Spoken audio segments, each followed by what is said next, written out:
আসসালামু আলাইকুম সবাইকে। সুপ্রিয় এইচএসসি 2026 ব্যাচের শিক্ষার্থীরা, তোমরা তোমাদের জুনিয়র এসএসসি 2026-এর পরীক্ষা পিছানোর নিউজটা শুনে তোমরা যেই পরিমাণে আমাকে হোয়াটসঅ্যাপ, কেউ ইমেইল করেও আমাকে যেই পরিমাণে মেসেজ দিচ্ছ যে আমাদের টেস্ট পরীক্ষাও কি পেছানোর সম্ভাবনা আছে বা আমাদের এইচএসসি 2026 কি পেছাবে, তোমাদের এই মেসেজ এবং মেইলের কারণে আমি ভিডিও নিয়ে আসতে বাধ্য হয়েছি। তো এই ভিডিওতে তোমাদের সকল প্রশ্নের উত্তর দিব যে টেস্ট পরীক্ষা পেছানোর সম্ভাবনা আছে কিনা, শেষের দিকে এটা আমি বলবো।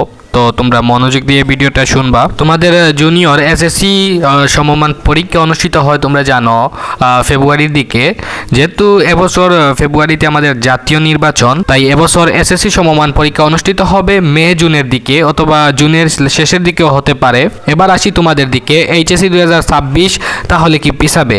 আমরা জানি যে এসএসসি এবং এইচএসসির মধ্যে বিশাল একটি সম্পর্ক রয়েছে। যদি এসএসসি পরীক্ষা অনুষ্ঠিত না হয় তাহলে এইচএসসি পরীক্ষাও নেওয়া হবে না।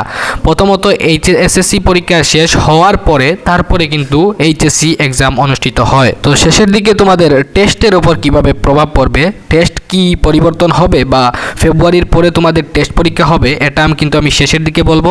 এসএসসি মে জুনে নেওয়া হলে তোমাদের এইচএসসির সম্ভাব্য তারিখ হচ্ছে গিয়ে জুলাই অথবা আগস্টের শুরুর দিকে তোমাদের এইচএসসি 2026 বোর্ড এক্সাম অনুষ্ঠিত হবে। তো তোমরা যারা আমাকে কমেন্ট বক্সে, আমার হোয়াটসঅ্যাপ এবং মেইলে তোমরা যারা প্রশ্ন করতেছো যে তোমাদের টেস্ট পরীক্ষা নিয়ে, তোমাদের এবছর টেস্ট পরীক্ষা দিবে হচ্ছে তোমরা ইউনূস সরকারের অধীনে এবং তোমাদের ফাইনাল পরীক্ষা কিন্তু এইচএসসি যেই পরীক্ষাটা সেটা দিবে কিন্তু অন্য সরকারের অধীনে। তো তোমাদের টেস্ট পরীক্ষা পেছাবে কিনা, যদি কোনো কারণ না থাকে তাহলে তো এমনি টেস্ট পরীক্ষা পেছাবে না।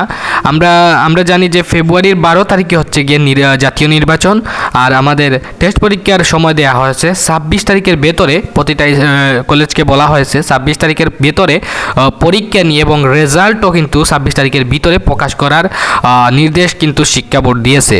টেস্ট পরীক্ষা পেছানো নিয়ে আন্তঃশিক্ষা বোর্ড কোনো কিছু এখনও বলে নেই, আর যদিও বলে আমাদের চ্যানেলের সবার আগে পাবে। আর আমার ধারণা অনুযায়ী এই টেস্ট পরীক্ষা পরিবর্তন বা পেছানোর কোনো কারণ আমি দেখতেছি না। তাই তোমরা চূড়ান্ত প্রস্তুতি নিতে থাকো, এরকম পরীক্ষা পেছানোর চিন্তা মাথা থেকে বাদ দাও। তোমাদের আর কোনো প্রশ্ন থাকলে তোমরা কমেন্ট বক্সে দিয়ে যাও, আমি তোমাদের রিপ্লাই দিয়ে দিব। আর অবশ্যই চ্যানেলটা সাবস্ক্রাইব করে রাখবে যাতে পরবর্তী আপডেট তোমরা পেতে পারো।